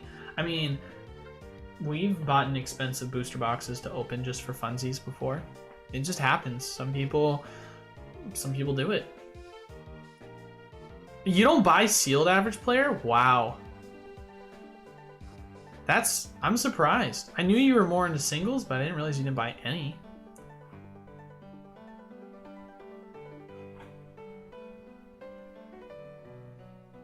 I still Eli's advice for money, as Collector J says. Literally stealing. This guy wants a Lambo, right? Easy, bro. $50 a month for this guy's program to get a Lambo. What a deal. He told me how to be a professional swing trader. All I have to do is get up at 4 a.m. every morning. Free money. It's a great side hustle. I've been making a couple K and I'm 18. Shout out to average player. Thank you for the kind answer. Really appreciate that. Yeah, of course, brother. Thank you for stopping by. What's my favorite common card? Common card? Oh, okay. Are we talking about common card, like, of all time? Like, does it matter? Because I already know what the answer is. That's a lie. That's an uncommon card. I can tell you what my favorite uncommon card is. Common card? I can tell you first and foremost what my favorite uncommon card is. I'm going to tell you that one first because it's just extremely nostalgic to me. Cynthia's Feelings is one of my favorite. Well, they do have a holographic version. Do they have a non-foil version? Could have sworn this was uncommon. It is uncommon. Yeah, it is an uncommon version. Yep. This is one of my favorite supporter cards. I absolutely love this card. Uncommon. Now, if we're talking about common cards, I would say, talking common.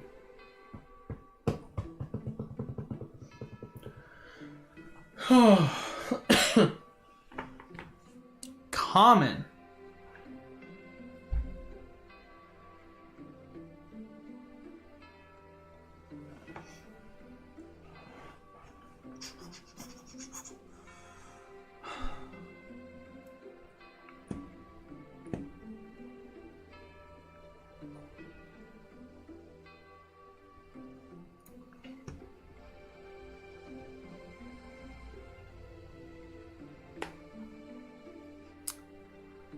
I would say, where is it?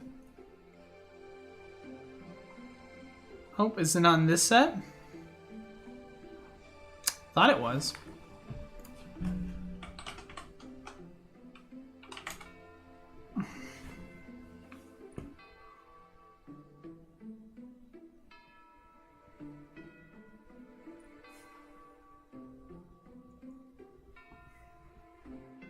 Dang, it's an uncommon? That's crazy. I didn't realize it was an uncommon. That's why it wasn't popping up. I mean, I do love this design.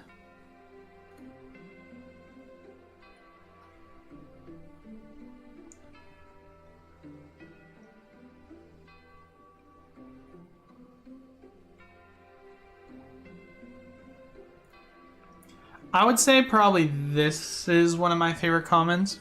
The OG Turtwig. I mean, it's a very nostalgic card for me. How much do you think a Umbreon and PSA 10 will be in the next 5 years? Couldn't tell you, brother. There's a lot of factors at play, sadly. For real, even if you don't have a membership, a huge amount of capital, the membership is worth buying if you're smart.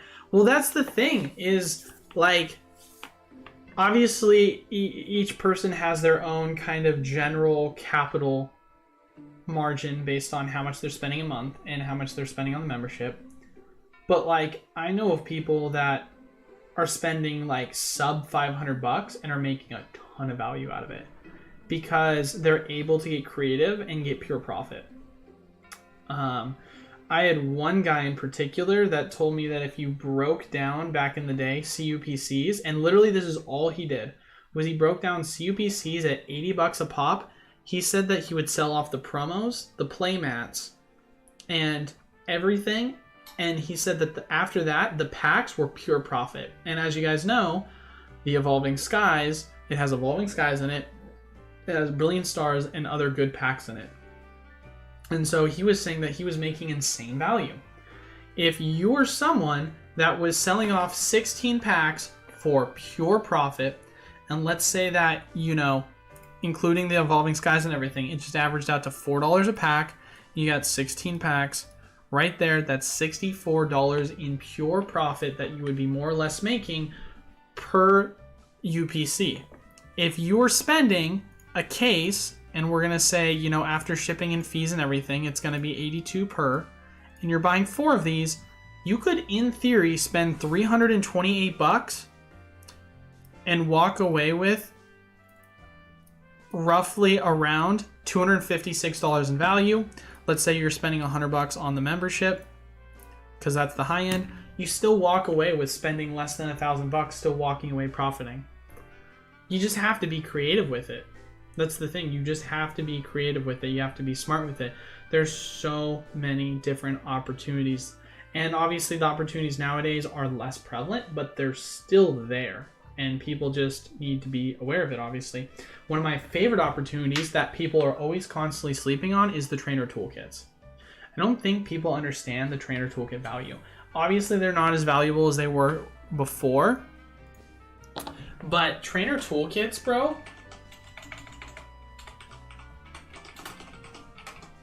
For those of you guys that remember, the 2021 version, capture energies have gone down quite a bit of value. They have, $30. Okay, so let's not look at capture energies. Oh, right. Whoopsies. Wrong one. This is the one we're going to look at. There we go. Holy crap. They've gone down a ton in value. Okay, maybe it's not as valuable. All right, we're going to pause there. So for those of you guys that remember, scoop up nets literally were about $5, $6, like back in September of last year at the high point. I didn't realize scoop up nets dropped so much in value. I guess they are about to go out of rotation, but for a while there, trainer toolkits were insane in terms of their value. Like the overall amount of money you could make with bulk off of trainer toolkits was insane. Where are we with the God, what's the other items I'm looking for? It's in Fusion Strike. There's some other competitive cards. But yeah, there was at one point where I was buying trainer toolkits. Actually, there was one point where I was getting them for free because it was part of one of the weekly special deals with Distro Magex, and they were giving them to me for free, and I was breaking them down, and the value I was getting was $50 per. Like, it was insane the amount of money I was able to make off of it because of the packs, because of the promos, because of the and the competitively viable cards. So like, there's always going to be opportunity. Build and battles, specifically Silver Tempest. The promos, once again, are insane. Let's look at, let's see if they're still pretty expensive. They should be, but if we go and look at Silver Tempest for the build and battles, the Archeops, it is valued at, okay, so the price has gone down slightly. It's at $2.50. Not too long ago, it was worth like $3.50. So it's still worth value, right? Let's look at the Kirlia. Where's the Kirlia value for this set? So Kirlia value is just as expensive. It's actually more expensive than when I last saw it. Wow, it is significantly more expensive. So literally you go buy and build and battle, you're getting from just purely the Kirlia promo, $5.45 worth of value. Break those down, sell off the bulk, sell off the promo, sell off the packs, right? So Silver Tempest, and we'll have fun with this. Silver Tempest, right? So we know a Silver Tempest pack. What is going on here? Why does it say there's no listings? Clear filters. Okay, so we know a Silver Tempest pack right now is selling for around $3.75. If we're saying that there is a build and battle that is going to sell for, as a case, it's going to sell for around $120. So you're basically getting each pack for $3 if you are buying a case for $120 a pop. So $3 a pack. If you then say to yourself, all right, $3 a pack is how much I am paying. We know right now, if you go sell it, you can sell it for $3.75. You're already going to profit even after fees. If not just break even, worst case scenario with packs. Then what do? Is you take the promos and you take the bulk and you get pure profit. You just got to make sure that you spend the time to do it. And to make your life even easier too, if you're buying these in multiple quantities, it shouldn't be that difficult to be able to sort it out. As long as you know the appropriate promo, you should at least know the appropriate quantity of product that you should have. But those are just a couple examples of value that you could really get. You just have to be able to look. I mean, heck, you want to talk about another value that people are also sleeping on? Mew VMAX. The League Battle Decks. These were sitting on distro for $12, $9 Magex for the longest time. They're sitting at around $9. What are these selling at? $30.41. Everyone says, ew, League Battle Deck, gross. Why would I ever want to touch that? Oh, I'm sorry, you could have made triple value. They're still selling. They're moving. It's not like they're not. They're selling just about every day, at least one quantity or multiple. Like, you were getting triple value because they were selling them for $9, right? And I think the best place you can get them for right now is like $15, but that's still 2x value. Like, people are just sleeping. They're sleeping, or they're lazy, if I'm being honest. They're like, I just want booster box. That's all I want. I want to flip booster box. Bro, if you're going to want to make money and you're going to want to make a lot of money, you got to be creative. Or you got to just look and not be so tunnel vision-y. Because if all you want is one specific product or one specific item, then you're going to miss out on so many other opportunities to make free money. It's kind of like the opportunity that we discussed as well with the basically unlimited free money printing glitch with the special delivery Charizard. It was ridiculous. Guess what's probably going to be the next one up with that? Spell Arcanine, right, Eli?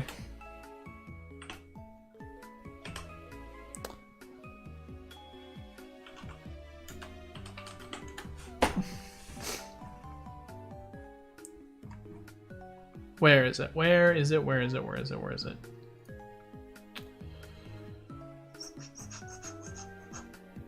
Here we go. Illustration promo card.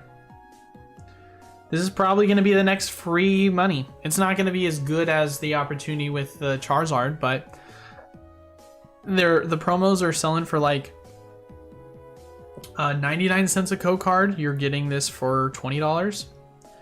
Illustration promos are going to be the next free $20. I mean, I could literally keep going on and on and on about the amount of deals. The amount of deals is insane, right? People are just sleeping at the wheel.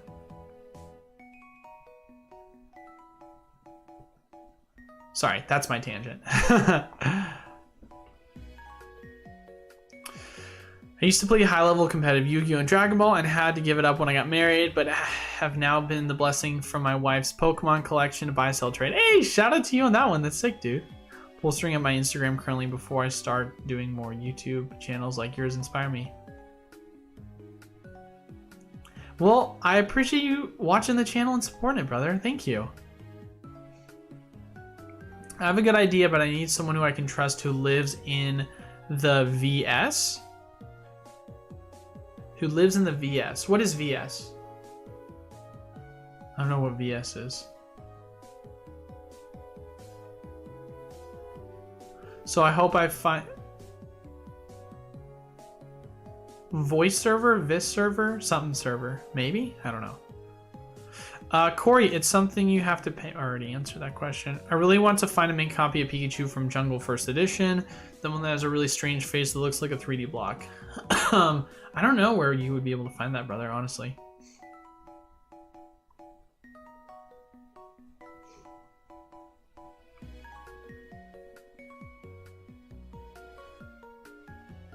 Yeah, so Koi, if you or anyone else listening is ever interested in joining the program, I highly recommend just basically messaging me saying, hey, if a spot opens up, just let me know, and you'll be one of the first people that I let know. That's kind of what I've been doing, because every so often, I would say about, God.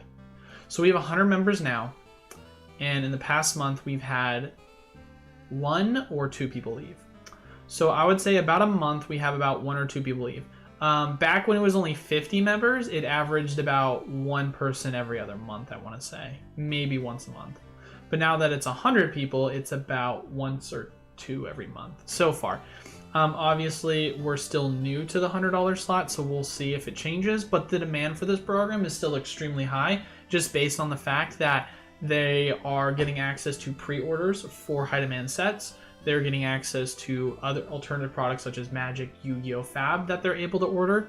And so the value is there. And then also as well, you're getting to put pre-orders for a Paldea. We're going to have 151 pre-orders probably in the next couple of months. And then we're going to have Darkness of the Flame pre-orders pretty soon. And then if a Pokemon reprint happens, then obviously there's value. And then there's the mystery packs that I added. And then you also get access to the Discord investment bot for free being a part of the program. So like there's just kind of a ton of value, right? Just even if you're saying to yourself, yeah, I'm breaking even with what I'm buying, but it doesn't matter because I would have bought this anyway. And I get additional value in case something else happens, right? Like even if you say to yourself, let's say that you bought a Fusion Strike ETB, right? Let's see what Fusion Strike ETBs are going for. So, wait. I'm gonna go Elite, because obviously it's not ETB. So obviously Fusion Strike Elite Trainer boxes are selling for around, they're selling for around 38 bucks, roughly, right? So they're selling for around 38 bucks. You're buying them for $25, and then after shipping and fees, if you're buying a case's worth, you know, $250, shipping fees, everything, it's more likely closer to $265, we'll say. So if you're saying that you are adding $100 to this because of the program, you're basically paying slightly below market. If that's all you were to buy, as an example, right? So you don't really have to spend a ton of money to ultimately get equivalent value to market, or even better value than market. So for most people, you can easily walk away spending one item that you realistically would have spent elsewhere at a higher price, and then just wait until that item becomes prevalent for purchase where you're going to get additional value out of the program, right?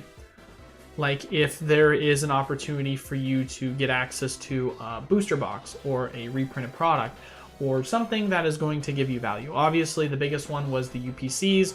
We had done so much money in UPCs because the value for these items are insane, especially when people were able to pick it up for as cheap as I think $75 is what the cheapest it was selling for, maybe $72 at some point. Obviously it's sold out now, but that was one of the biggest things that people were really taking the most advantage of, being able to pick it up cheap. And whenever we have, you know, another opportunity, whether it be a Mew premium collection, which there's rumors of that, it's probably just fake, but who knows, or whether it be a reprint or whatever it is, like as long as you're in your mind saying to yourself you can justify the $100 on a spend of value a month that you're at least breaking even, then when that opportunity presents itself, it's going to be worth 2, 3, 4 months worth of value of how much you're spending. And that's not including additional value that you also get from the program, which is once again having access to the investment Discord bot, having access to additional outside sets other than Pokemon, if you are someone that's interested in that kind of stuff, which there are tons of people that do, because I've got some people that aren't even in Magic, but they literally go to the weekly specials page for MagX, they look up the price for the market, and they look up the cards or the items themselves, and they're like, wow, this is 2x value. I don't even know Magic, but I'm gonna go buy this, I'm gonna flip it because I'm gonna make so much money doing so. People will just do that. You obviously might say, okay, well, I know Pokemon better. Well, it takes 2 seconds to Google whether it's a good deal or not, like with other sets. Question obviously you have to ask yourself is, what is your intentions, right? Like there's just, I've said it before, I'll say it again, I'll kind of end it from here. There's a ton of value. There's a ton of value. I've had multiple people that, I mean, we're sold out completely. I've had multiple people say, hey, I'm willing to spend $125, $150 plus dollars. So like, there's value. There's value because in order to get a distributor, you have to have a storefront. And most storefront locations, you're going to be forking out at minimum $2,000 to $3,000 for rent on top of utilities, expenses, and other setup. So for you to get access to distributors for a small fee, sure, you're going to have certain, limitations and allocations because there's other people in the program, but you're not going to care because we're scaling the program in a way where the more we spend, the more supply we're going to get over time, which is going to in turn mean that the longer you stay in the program, the more value you're going to get out of it. Especially too, because since I'm making money off the program, I'm then going to use that money to reinvest it into the program to offer more benefits for you guys. So it just is like a fine line.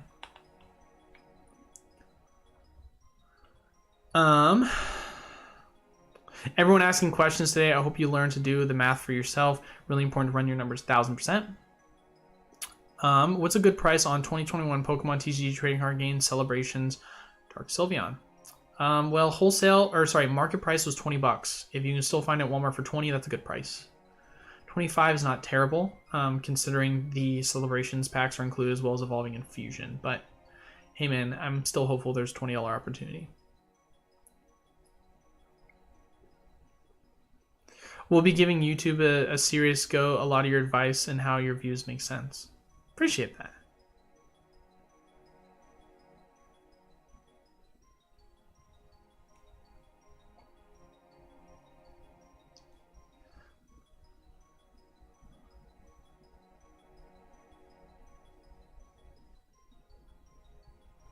People think distro is real. That's so funny. I also feel very strongly that 3-pack blisters with evolution promos from Sword and Shield for the different set is insane value long term. 100% agree with you on that one. I mean, if you go look at the blisters specifically that are evolution blisters, they have historically done so well over time. Watching without sound sucks. Why are you? What are you doing? Why aren't you watching with sound?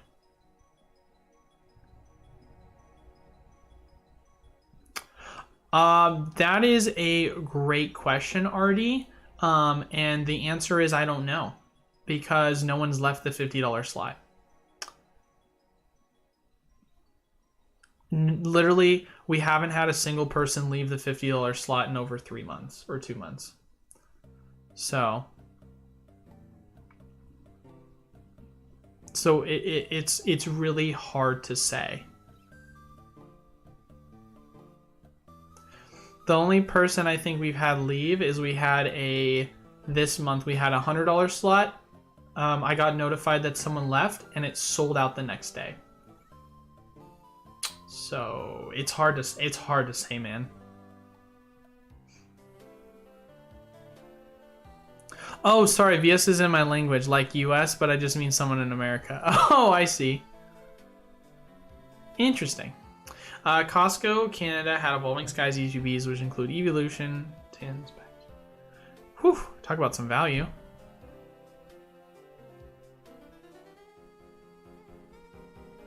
Oh, dang, that's insane value, Ray. The obvious problem with that is going to be the taxes and the shipping. You also have to see what the value is when it comes to after you've calculated that in.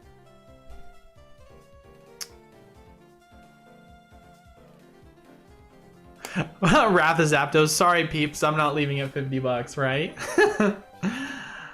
Alright, guys. We're at about 2 hours, so we are at the witching hour. With that, I think we are going to wrap it up here. I want to thank everyone so much for stopping by. As always, our weekly giveaways. All you have to do to enter is leave a like, comment down below, and subscribe. Our Tuesdays and Thursday days are our Q&A days, so make sure to check that out. 12:30 Pacific Standard Time. And outside of that, anything else to really discuss? I don't think so. Next video obviously will be Wednesday, but as far as it goes, that is all for today's video. Thank you guys all so much for watching. Until then, I will